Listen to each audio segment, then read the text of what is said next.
Hello दोस्तों, कैसे हो। मैं संतोष कुमार एक नया टॉपिक आज फिर लेकर के आया हूँ अपने चैनल पर नेक्सस पासवे नेक्सस ऑफ सक्सेस पे। आज हम करेंगे क्लास 12 के हिस्ट्री के भाग 1। ठीक है, भारतीय इतिहास के पहला जो बुक है 12वीं क्लास के इतिहास की, उसका जो पहला चैप्टर है उसका नाम है ईंटें, मनके तथा अस्थियाँ। हड़प्पा सभ्यता के नाम से इसे जाना जाता है और सिंधु घाटी सभ्यता के नाम से भी इसे जाना जाता है। तो आज हम इस चैप्टर के बारे में थोड़ा सा डिस्कस करेंगे। आज इसका इंट्रोडक्शन पढ़ते हैं, थोड़ा इंट्रोडक्शन के बाद फिर हम स्टेप बाय स्टेप आगे बढ़ते रहेंगे। ठीक है, बने रहिए हमारे साथ, देखते हैं आगे चलते हैं। इसमें देखिए, इस चैप्टर में से कुछ चीजें जो इतिहास में है, जो कॉमन सी चीजें है, मैं जब भी क्लास में देखता हूँ बच्चों को, जब मैं पढ़ाता हूँ तो बहुत सारे बच्चों में कंफ्यूजन रहता है इस एक दो शब्दों को लेकर के। जैसे कि इसमें है ईस्वी पूर्व, ठीक है, और ईस्वी, ठीक है, ईस्वी पूर्व और ईस्वी में लेकर के बच्चों के अंदर बहुत कंफ्यूजन रहता है। जब मैं क्लास में पढ़ाता हूँ तो ही बच्चों को समझ में आता है कि ईस्वी पूर्व और ईस्वी इसमें अंतर दोनों में क्या है। ठीक है, तो पहले इस शब्दों के बारे में मैं आप लोगों को थोड़ा सा बताता हूँ, फिर इसके बाद हम आगे बढ़ेंगे ईस्वी पूर्व और ईस्वी के में। ठीक है, देखिए कॉमन तौर पर देखिए अगर हम लोग तो इतिहास की किताबों में क्या होता है अक्सर कि इन शब्दों का प्रयोग किया गया होता है। हर जगह इतिहास की किताबों आपको देखने को मिल जाएगा, कॉमन सी चीजें हैं। देखिए ये इंग्लिश वाला पोर्शन जो है इसमें हर जगह आपको देखने को मिल जाएगा बीसी लिखा होता है, कहीं एडी लिखा होता है। ठीक है, और जनरली अब जो बुकें बन रही नई नई उनमें एडी की जगह पर सीई और बीसी की जगह पर बीसीई का प्रयोग होने लग गया है। ठीक है, तो इन शब्दों के बारे में जानते हैं और इसके बाद में इसको हम कैसे डिसाइड करते हैं, कब से क्या चीजें थी, इसके बारे में थोड़ा सा बात करते हैं। फिर इसके बाद हम आगे धीरे धीरे स्टेप बाय स्टेप चलेंगे इसमें। देखिए तो इंग्लिश वाला शब्द जो है इसको लिखा जाता है बीसी। ठीक है, बीसी कहीं पर अगर किताब में लिखा होता है इसका मतलब होता है ईस्वी पूर्व। क्या है इसका मतलब हिंदी में? ईस्वी पूर्व। और ईस्वी पूर्व का मतलब क्या होता है? ईसा पूर्व। अगर मैं कहूं इसे तो क्या कहते हैं इसे? ईसा पूर्व। अभी मैं समझाऊंगा आप लोगों को ये कैसे चलता है, इसके बाद आपको समझ में आएगा। पहले शब्दों के बारे में समझ लीजिए। बीसी जहां पर लिखा होता है इसका हिंदी होता है ईस्वी पूर्व, और ईस्वी पूर्व का मतलब होता है ईसा पूर्व। सेकंड नंबर पर आता है, अगर हमें बीसी को हिंदी में बात करें तो इसका मतलब होता है बिफोर क्राइस्ट। क्या? Before Christ. अब थोड़ा यहाँ पर क्लियर होगा आपको। आगे चलते देखिए, आगे लिखा होता है कहीं कहीं पर एडी। ठीक है, इसको हम हिंदी में ईस्वी बोलते हैं, ई बोलते हैं। ठीक है, इसके बाद अगर इंग्लिश में से बोले हम लोग तो एडी का मतलब होता है एनो डोमिनी। एनो डोमिनी। अब देखिए इन जो मैंने यहाँ पर बीसी बताया है और बीसी की जगह पर और एक इसकी जगह पर एडी बताया है, बीसी और एडी। अब इन दोनों शब्दों को हटा दिया गया है अधिकतर किताब में से, और देखिए अब इन दोनों शब्दों के जगह पर एडी के जगह पर सी और बीसी के जगह पर बीसीई का जनरली प्रयोग होने लग गया है। देखिए तो इसका मतलब है सीई का मतलब होता है कॉमन एरा। सी का मतलब है कॉमन एरा, और बीसीई लिखा है जहां पर, सी का मतलब होता है कॉमन एरा और बीसीई लिखा हुआ यहां पर, इसका मतलब है before common era. Before common era. AD जो है अब इसका हम प्रयोग करने लगे ईसी के रूप में। अब ईसी का मतलब होता है कॉमन एरा, और बीसी जहां पर प्रयोग होता था बीसी की जगह पर हम बीसीई का प्रयोग करने लगे हैं, और यहाँ इसका मतलब होता है बिफोर कॉमन एरा। ठीक है, तो ये कुछ टर्म है इंग्लिश में जो कि ईस्वी सन के लिए प्रयोग किया जाता है। इसके बारे में आप लोग अच्छी तरह समझ जाएंगे क्योंकि 12वीं क्लास के बहुत सारे बच्चे इसमें कंफ्यूजन करते हैं और उनको समझ में नहीं आता है कि जहां पर बीसी लिखा वो क्या है, इसके बाद जहां पर एडी लिखा हुआ ये क्या है। और पुरानी किताबों में ज्यादा मिलता था, लेकिन अब नई किताबों में ये मिलने लग गया है, ईसी और बीसी मिलने लग गया है। ठीक है, इसके बारे में मैंने आप लोगों को बताया, इसको थोड़ा सा समझ कर किया। देखिए और फिर इसके बाद डेट में कैसे हम कन्वर्ट करेंगे और डेट के बारे में बताता हूँ। देखिए एक लाइन ऐसे खींच लेते हैं हम लोग और लाइन के ऊपर देखिए समझने की कोशिश कीजिए। ये हो गई हमारी एक लाइन, इसको हम दो भागों में बांटते हैं। देखिए यहां हम रख लेते हैं ये मान लीजिए कि ये वाला जो हिस्सा, ये पॉइंट जो है ये ईसा मसीह का जन्म है। ठीक है, इसके बाद अगर हम इधर की तरफ चलेंगे, इस साइड में अगर हम चलते हैं तो देखेंगे आप लोग कि जो इसका सिंधु घाटी सभ्यता, ये इसका जो काल क्रम है ये 2600 बीसी से लेकर के 1900 बीसी है। ठीक है, तो इसको अगर हम समझने की कोशिश करें तो कैसे समझेंगे और इसमें होता क्या है। देखिए जो ये बीसी वाला जो टर्म है ये वाला, इसमें क्या होता है कि इसमें जो ईस्वी सन होता है वो घटते क्रम में आता है, पीछे की तरफ आता है, और आगे जब चलेंगे हम तो ये बढ़ते क्रम में आएंगे। देखिए अगर हम यहाँ से लेते हैं तो यहाँ पर पहले 500 आएगा, फिर पीछे आएगा 1000, फिर आएगा यहाँ पर 1500, और फिर आएगा यहाँ पर 2000। ठीक है, ये क्या है सारे, ये बीसी, इनको क्या लिखते हैं, बीसी। ठीक है, बीसी अभी मैंने बताया, बीसी का मतलब है बिफोर क्राइस्ट, मीन्स कहने का कि ईसा मसीह के जन्म वाले जितने भी उनके जन्म के पहले वाले जो भी साल है उसे हम बीसी में काउंट करते हैं, जो कि घटते हुए क्रम में चलता है, बड़े से छोटे क्रम में चलेगा। और इनके जन्म के बाद वाले जो साल है इसको हम ईस्वी में काउंट करते हैं। तो ये 500, 500 के बाद 1000 आएगा, 1000 के बाद में भी 1500 आएगा। ठीक है, चलता रहेगा, ये 2000 आएगा, और इसके बाद भी आगे बढ़ता रहेगा। मीन्स कहने का कि ईसा मसीह के जन्म के बाद वाला जो साल है उसको हम बढ़ते हुए क्रम में लिखते हैं, और इसको हम ईस्वी से डिनोट करते हैं, बताते हैं। और इधर वाला जो काल है इसको हम बीसी से करते हैं, मतलब कि इसको हम ईस्वी पूर्व से डिनोट करते हैं। ठीक है, तो इस तरह से मतलब कि ईसा मसीह के पहले वाला जो काल है उसको हम क्या करेंगे, बढ़ते हुए घटते हुए क्रम में चलते हैं, और ये वाला जो काल है इसको हम बढ़ते हुए क्रम में चलते हैं। मान लीजिए एक एग्जांपल के तौर पर कि एक बंदा है जिसका जन्म मान लीजिए यहाँ पर होता है। ठीक है, और इससे जैसे ईसा मसीह को मैंने बताया कि ये बंदा यहाँ पर ईसा मसीह का जन्म हुआ, तो इनके जन्म से पहले वाला जो काल था ये सारा, ये क्या था, ये चल रहा था घटते हुए क्रम में। ठीक है, ये घटते घटते घटते घटते एक समय आएगा जब यहाँ पर 0 हो जाएगा, और इनके जन्म को अगर हमने 0 माना तो जन्म के बाद वाले जितने भी समय आएंगे इसको हम ईस्वी में काउंट करेंगे, और ये बढ़ते हुए क्रम में चलेगा। ठीक है, तो ये वाला जो कहीं कहीं पे ईस्वी पूर्व लिखा होता था घटते क्रम में, तो बच्चों को कंफ्यूजन होता है कि इसे कैसे काउंट करेंगे, तो इसे काउंट ऐसे करते हैं। ठीक है, ये घटते हुए क्रम में चलेगा और ये बढ़ते हुए क्रम में चलता है। ठीक है, तो अगर हमने हड़प्पा सभ्यता वाला देखा ये काल, ये वाला समय जो है हड़प्पा सभ्यता वाला, ये वाला जो समय है ये कहाँ आएगा, ये पूरा का पूरा आएगा इस वाले। ठीक है, इसमें आएगा, ये घटते हुए क्रम में चलता था, एक समय ऐसा आएगा जब ये 0 होगा और 0 के बाद में बढ़ते हुए क्रम में चल रहा था। तो ये हो गया। अगर हम देखें तो हड़प्पा सभ्यता वाला जो पूरा काल है, जो बच्चों को नहीं समझ में आता जनरली, ये इस मतलब कि एसी और बीसी ये डी में जो कंफ्यूजन करते हैं वो वाला काल था। आगे इसके इंट्रोडक्शन के बारे में देखते हैं हम।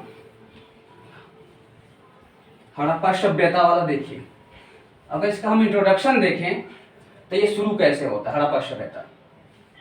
देखिए हड़प्पा सभ्यता की जो शुरुआत होती है, अगर हम इसके बारे में देखें, शुरुआत के बारे में देखें तो हड़प्पा सभ्यता की शुरुआत कब होती है और इसको हम किस काल में रखते हैं। तो जैसे मैंने अपना कालक्रम इसका जो बताया मैंने कि 2600 ये जो बीसी है, 2600 बीसी से लेकर के 1900 बीसी, 1900 जो बीसी है ये हड़प्पा सभ्यता का मेन टर्म है। ये मेन टाइम है, इसके आगे पीछे भी ये हो सकता है लेकिन ये है मेन टर्म इसका। इसी समय इसी को सबसे ज्यादा काउंट किया था। आप लोग कहीं भी एनसीईआरटी में पढ़ेंगे तो ये टर्म आपको ज्यादा देखने को मिलेगा। ठीक है, अब इसको देखते हैं कि इसकी खोज कैसे हुई और इसका नाम कैसे पड़ा। पहले तो हमने इसके समय के बारे में देख लिया। समय के बाद अगर हम बात करते हैं कि इसकी जो हड़प्पा सभ्यता की खोज वगैरह हुई, इसके बारे में अगर हम बात करें तो देखिए पहले हम इसके नामों के बारे में बात करेंगे। इसके दो नाम है, जैसे मैंने कहा, एक है हड़प्पा सभ्यता इसका नाम और दूसरा इसका नाम है सिंधु घाटी सभ्यता।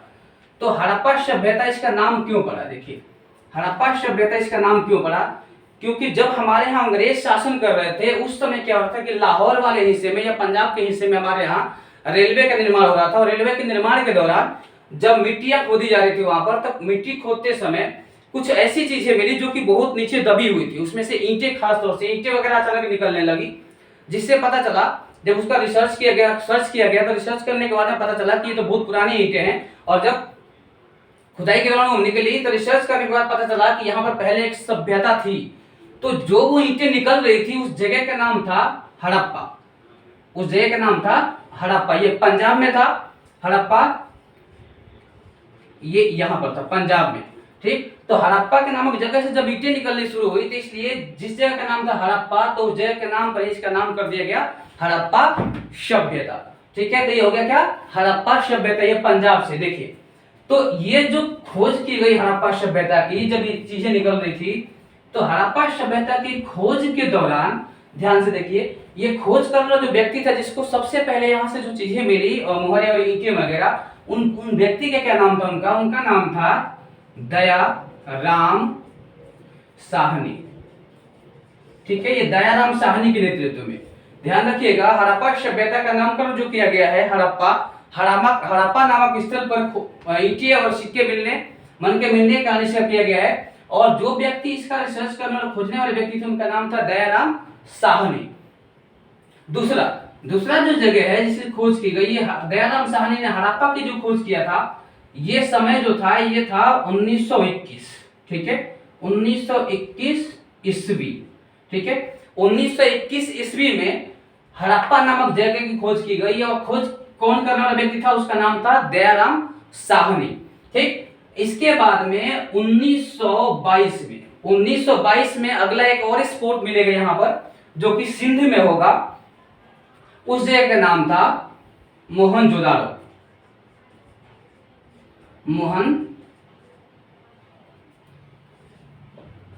मोहनजोदड़ो। ठीक है, ये मोहनजोदड़ो की खोज 1922 में। कब? मोहनजोदड़ो की खोज 1922 में किसने किया था? राखालदास बनर्जी ने। कौन? राखालदास बनर्जी ने। राखालदास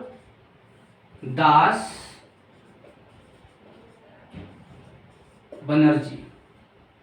किसने? राखालदास बनर्जी ने।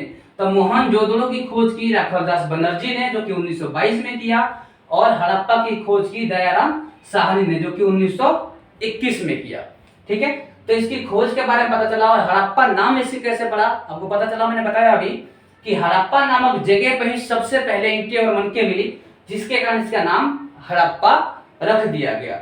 इसका जो दूसरा नाम है, जिसको कि दूसरे नाम से हम जानते हैं इंडस वैली सिविलाइजेशन, मतलब कि सिंधु घाटी सभ्यता। तो सिंधु घाटी सभ्यता का नाम सिंधु घाटी सभ्यता कैसे पड़ा, इसके बारे में देखिए कि जो हमारा ये जम्मू कश्मीर वाला जो हिस्सा है, ये जम्मू कश्मीर वाला हिस्सा जो हमारा है, ये वाला, यहां से एक नदी निकल कर के आती है ऐसे, जो कि आप लोगों को पता होगा अरब सागर में गिरती है, जिस नदी का नाम है सिंधु नदी।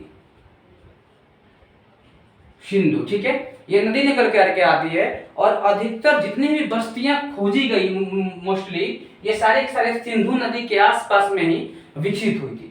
सिंधु नदी के आसपास में विकसित होने के कारण बस्तियों का इस सभ्यता का नाम सिंधु घाटी सभ्यता भी कर दिया गया। हड़प्पा नामक जगह पर पहली बार मिला, हड़प्पा इससे खुदाई करने के दौरान मिले इसके ईंट वगैरह, तो इसका नाम रखा गया हड़प्पा सभ्यता। और सिंधु नदी के किनारे ज्यादातर बस्तियां विकसित होने के कारण इसका नाम सिंधु घाटी सभ्यता भी रखा गया।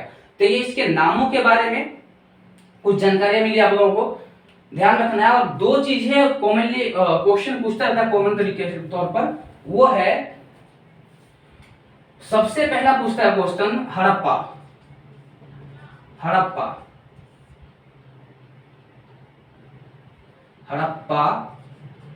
हड़प्पा पूछता है कि किस नदी के किनारे था। मोस्टली पूछता क्या है, हड़प्पा किस नदी के किनारे था। तो हड़प्पा जो है वो रावी नदी के किनारे है। किसके? रावी के किनारे। ठीक, हड़प्पा जो है वो रावी नदी के किनारे है। और दूसरा जो क्वेश्चन पूछता है इसमें कॉमन तौर पर, वो है मोहनजोदड़ो।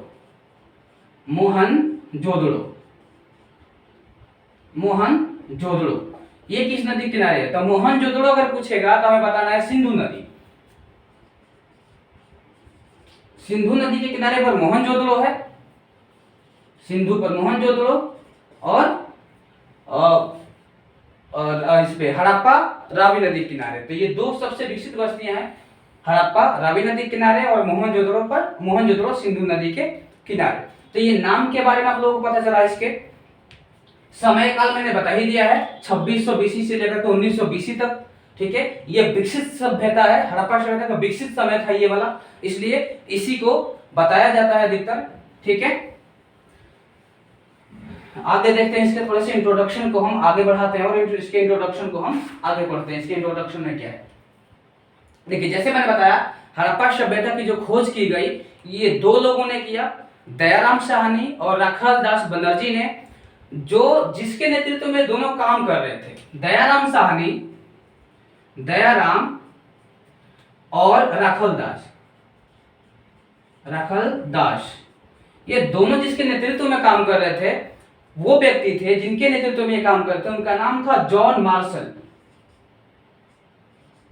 जॉन मार्शल, ठीक है। जॉन मार्शल मीन्स कहने का कि भारतीय पुरातत्व विभाग के उस समय जनरल डायरेक्टर जो थे वो जॉन मार्शल थे, और इन्हीं के नेतृत्व में ये दोनों व्यक्ति काम करते हुए हड़प्पा और मोहनजोदाड़ो की इन्होंने खोज किया। कौन थे उस समय में? John Marshall.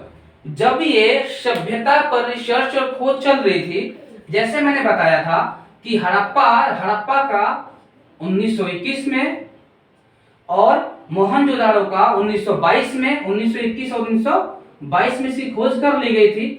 लेकिन आप देखेंगे कि 1921 और 1922 में बताया नहीं गया कि इसकी खोज कर ली गई है। बताया कब गया है इसके बारे में? इसके बारे में जॉन मार्शल अनाउंस करते हैं कब? 1924 में। 1924 में जॉन मार्शल एक अनाउंस करते हैं कि हमने भारत को आज से तकरीबन 3000 साल पहले या 5000 साल पहले ले गए। मतलब कहने का कि उन्होंने बताया कि हम 5000 साल पहले के हड़प्पा सभ्यता भारत के बारे में हमने खोज कर लिया है। तब खोज की गई हड़प्पा के 21 में, मोहनजोदाड़ो की 22 में। खोज करता ये दोनों व्यक्ति थे, इनके नेतृत्व में काम करते थे, जॉन मार्शल के नेतृत्व में। और 1924 में जॉन मार्शल ने पूरी दुनिया को ये बताया कि हमने एक नई सभ्यता खोजी है जिसका नाम है हड़प्पा सभ्यता या सिंधु घाटी सभ्यता, ठीक है। तो यहां तक आप लोग क्लियर हो गया सिंधु घाटी और हड़प्पा के बारे में, ठीक है। आगे देखिए, आगे बताते हैं फिर इसके बारे में थोड़ा। देखिए सिंधु घाटी जो सभ्यता है, सिंधु घाटी सभ्यता से पहले भी यहाँ पर सभ्यताएं विकसित थी, ठीक है। उसके बारे में ज्यादा जानकारी तो नहीं है, लेकिन वहां उस सभ्यता की भी विशेषता थी वहां के मृदभांड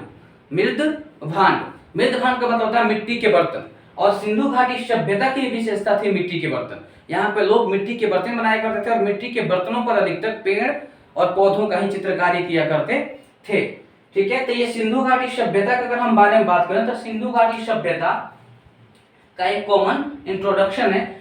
अब देखिए सिंधु घाटी सभ्यता का जो विकास था वो उसके जो मेन जो जगह थे वो कहाँ कहाँ थे। देखिए सिंधु घाटी सभ्यता का हम इंट्रोडक्शन की बात करते हैं तो इसका उत्तर से अगर हम दक्षिण बोले देखें तो बताया जाता है कि सिंधु घाटी जो सभ्यता थी वो कुछ ट्रेंगुलर आकार की थी, इस तरह की, ठीक है। सिंधु घाटी सभ्यता का जो पूरी बस्तियां जो थी वो इस आकार की थी, ठीक है। इसका जो सबसे उत्तरी जो हिस्सा था सिंधु घाटी सभ्यता का उसे बोला जाता है मांडवा। क्या बोला जाता है उसको? मांडवा, ठीक है। मांडवा या फिर आज के हम कहें तो JNK, ठीक। आज का JNK उत्तरी हिस्सा सबसे सिंधु घाटी सभ्यता का सबसे उत्तरी हिस्सा मांडवा JNK, ठीक है। इसका हम सबसे पश्चिमी अगर हम हिस्से की बात करेंगे, इसके सिंधु घाटी सभ्यता के अगर हम पश्चिमी हिस्से की बात करें तो पश्चिमी हिस्सा जो था वो सुर्तगुंड का, कौन सा था?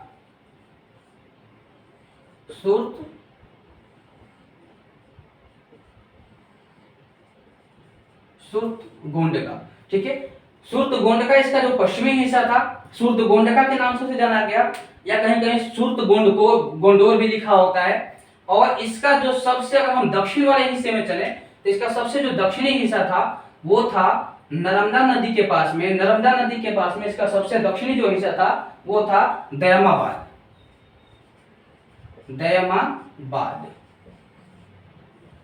ठीक है। ये दयामाबाद सबसे इसका दक्षिणी हिस्सा।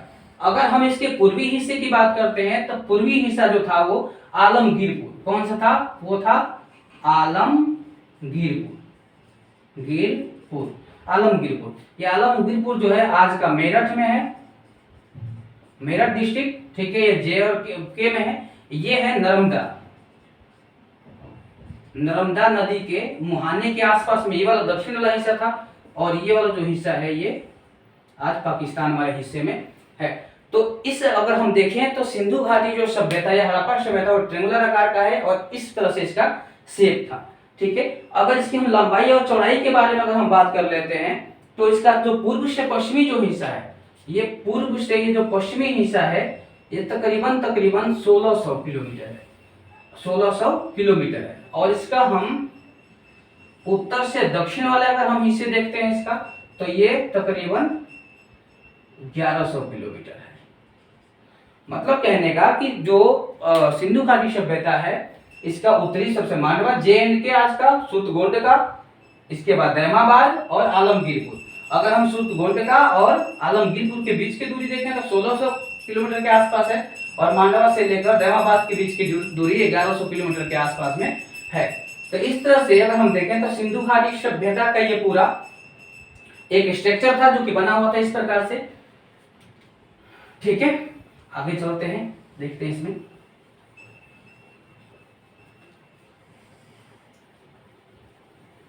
देखिए ये इसका सिंधु घाटी सभ्यता के अगर हम बारे में बात करें तो सिंधु घाटी सभ्यता के कॉमन एक इंट्रोडक्शन था।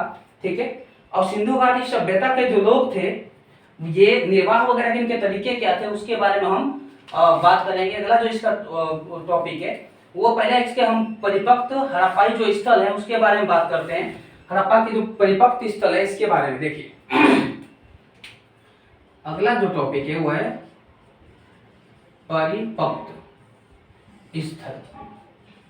ठीक है, परिपक्व स्थल या परिपक्व हड़प्पाई स्थल, इसके बारे में बात करें। देखिए अगर हम हड़प्पा स्थलों के बारे में बात करें तो अभी तक हड़प्पा में जितने स्थलें जो खोजी गई है ये तकरीबन 1500 के आसपास स्थल खोजी गई है। कितनी ये है? 1500 के आसपास में स्थल है हड़प्पा में कुल मिले हुए।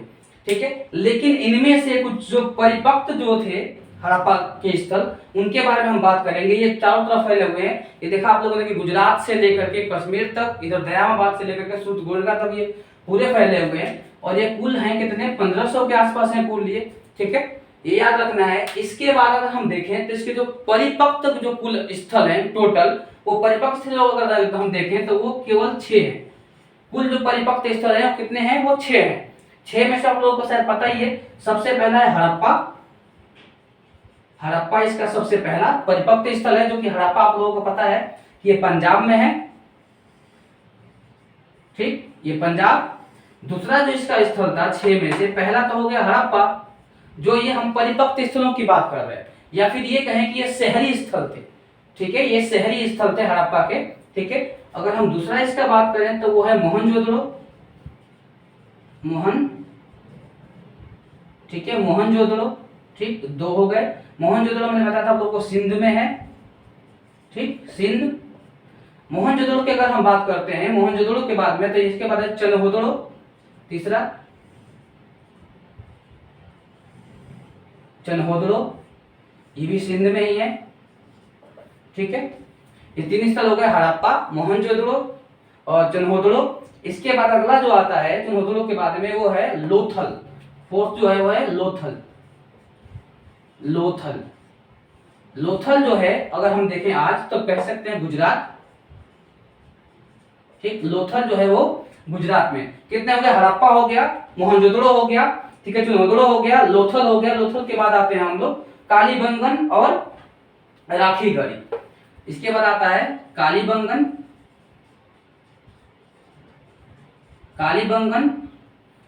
और कालीबंगन जो है अगर हम इसके देखें कालीबंगन का तो ये है राजस्थान में, उत्तरी राजस्थान का है, उत्तरी राजस्थान। ठीक है, कालीबंगन जो है ये उत्तरी राजस्थान में है। और इसका जो छठा शहर है जो कि सबसे परिपक्व स्थल था ये कालीबंगन के बाद में लोथल, कालीबंगन और एक और रह गया जो कि है बनावली। ठीक, ये हरियाणा में है, ये हरियाणा में है। ठीक, तो ये हमारे जो परिपक्व स्थल या कह सकते हैं ये शहर हैं हड़प्पा के। ठीक, ये हड़प्पा के शहर हैं। ठीक है, तो ये हमारा कॉमन एक हड़प्पा सभ्यता का पूरा इंट्रोडक्शन, कब से कब तक इसका कालक्रम क्या था, इस BC। ठीक है, BCE AD EC हम कहाँ यूज करते हैं, कैसे कैसे यूज करते हैं, इसमें घटते बढ़ते क्रम में कैसे चलता है, ये आप लोगों को पता चल गया। अगर हम बात करें इसकी अगली, इसका हम टॉपिक जो अगर हम करेंगे इसके सिंधु घाटी सभ्यता के बारे में, तो इसमें से हम निर्वाह के तरीके करेंगे। अगला जो हमारा टॉपिक होगा निर्वाह के तरीके, कृषि प्रौद्योगिकी, निर्वाह के तरीके, कृषि प्रौद्योगिकी, हम आगे स्टेप बाय स्टेप हड़प्पा सभ्यता में चलते रहेंगे। इस वीडियो में बस इतना ही, इंट्रोडक्शन के लिए मैंने ये वीडियो बनाया है। इसके बाद हम इसके अगले टॉपिक को कवर करेंगे। तब तक के लिए धन्यवाद। आप लोग हमारे साथ बने रहें। अगर आपको वीडियो अच्छी लगती है तो लाइक करें, शेयर करें और सब्सक्राइब करें।